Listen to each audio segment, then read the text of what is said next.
Brother Eric Compagni and Brother Scott Kunda to the stage, and we'll find out why these individuals decided to join Nepali, start doing another language, and we'll also find out a little bit of the circumstances in their life, which will make the reason for this maybe a little bit more interesting. So, first we'll interview Sister Christine Franklin. And so, why were you initially not wanting to learn another language?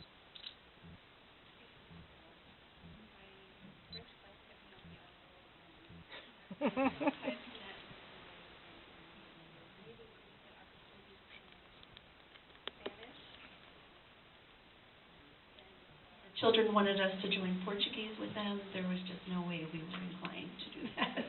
It was just going to be too hard. So school prevented you from learning another language. A long time ago, but I still have that scar. It can happen. So what changed your mind then? Well, we did move to South Scranton, where the Portuguese group was, and our children were there, the boys were there, and it just put us on the same theocratic schedule. But our first month of being there, Brad was given a Nepali Bible student, and that just really changed our life. When we went, we would study with Harka, but while we were there was always, 1 to 10 other Nepali people there. They wanted to know what you're doing. They wanted literature, and they would even offer us their address and phone numbers. They would give it to us. We didn't ask. They were very willing to do that. And so our Nepali ministry was just mushrooming from this one Bible study, and we were communicating, we were learning little phrases here and there, but never the thought that we were ever going to have to learn this language. We were not going to have to do that. But as time went on, of course, many of the congregation were also getting Nepali studies and return visits. And as a group then, we decided to try to learn the language together, which was a huge motivation to try to learn.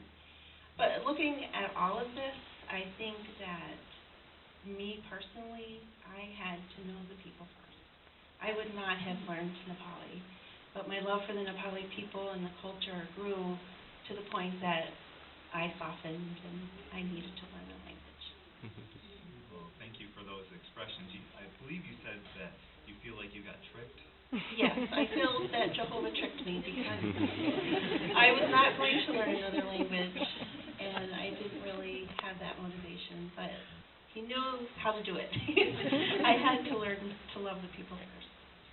Okay, thank you. So why would you encourage others to do a foreign language then?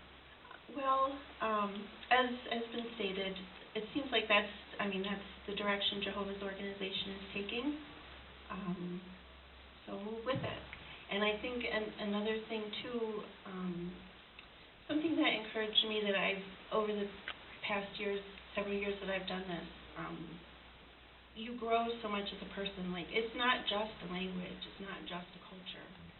We're learning to love people, so we're stepping out of the box in ways that I never thought that I would do before. So it's wonderful that way. And teaching and helping a people learn about Jehovah, they worship thousands of gods, but none of them are like Jehovah. So we're getting that privilege to do that, and that's a huge blessing. And one more thing, you might think this is funny, but it is one of the top ways when you're over 50 years old to prevent Alzheimer's, to learn another language. If none of that convinces you. We'll think about that. Well, thank you very much.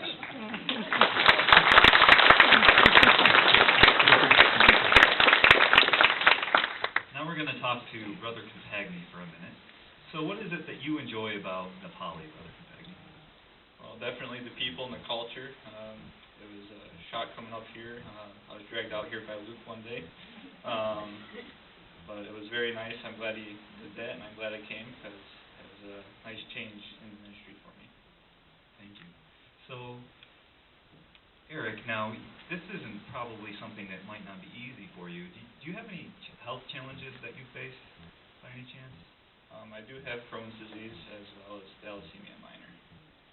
Okay, so how old are you? 24. And are these things that will go away eventually? For now, they're permanent until the new system comes. Okay, so being that you have these health problems, why did you decide to learn a foreign language in spite of these health problems? Well, it doesn't really do a whole lot of good just to focus on your health problems, especially if they're not going to go away with what we have available today. So I thought it would be much better to put my focus on spiritual things and further my growth spiritually, and that's done a lot of good and helps me stay positive too. And why would you encourage others to do a foreign language? Well, it's definitely a lot of fun, very interesting. It's a nice change of pace sometimes, and I noticed a lot of success in the ministry as well. I know I've had, as Brother Thomas stated earlier, a lot more studies and calls now than I've ever had doing in English. All right, thank you very much.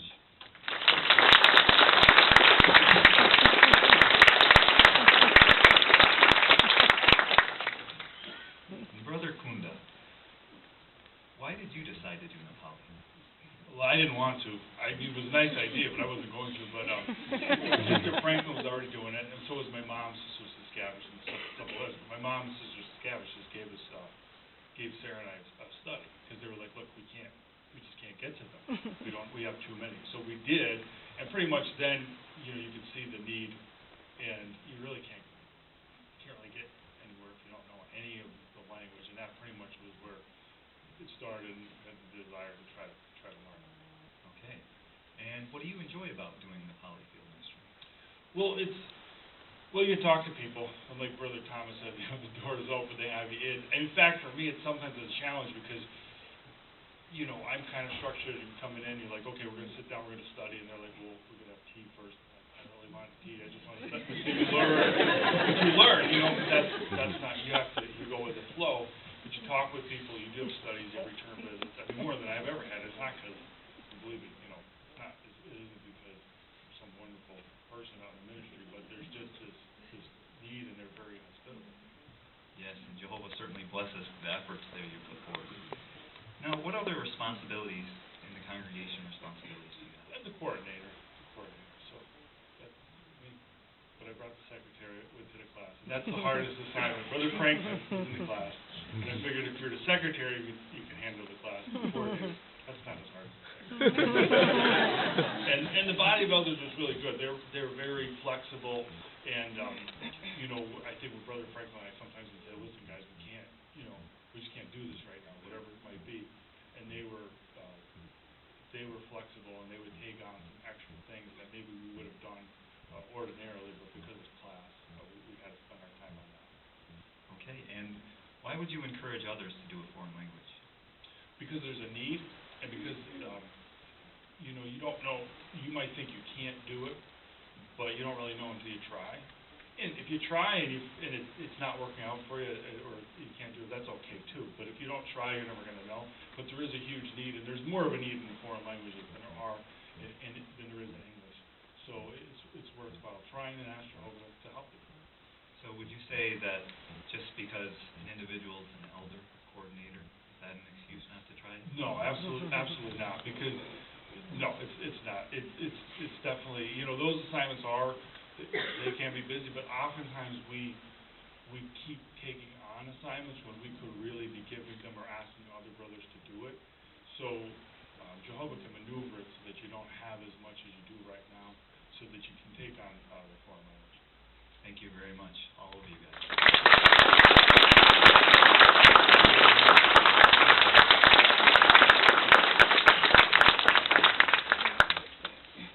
One other thing that we did as a class is we had a few dramas that we reenacted.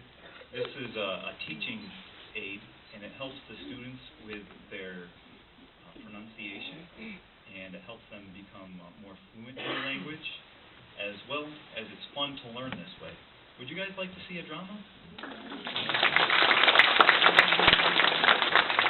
Now these are short little dramas, they're little skits, we might say. And we'll have our first drama, and this is going to be the drama of Rahab. So we'll invite our participants for this drama up. get set up.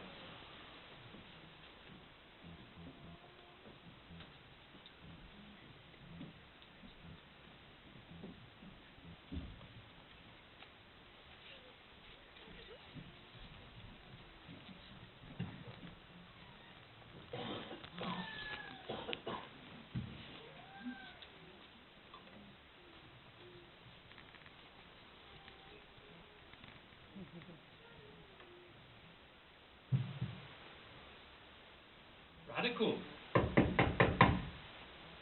Shudaku manigu. Koho, Shudaku ial. Yoyaga mara kunsa. Audechu, Anhos, Eta Parsec Sanhos, Matiko Samasa Parcha, Tianlar Luno. Oh, Ekchin, Kole.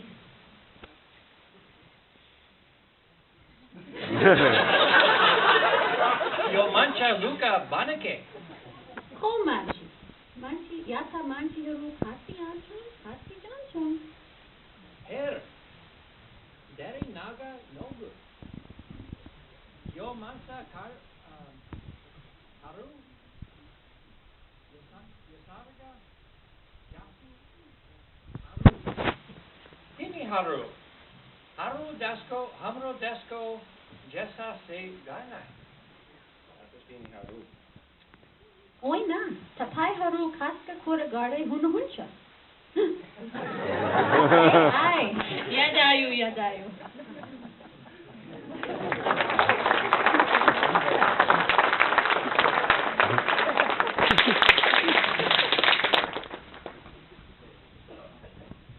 So did you enjoy that little drama? Well, nothing could be better than that, than maybe another drama. So let's have another drama.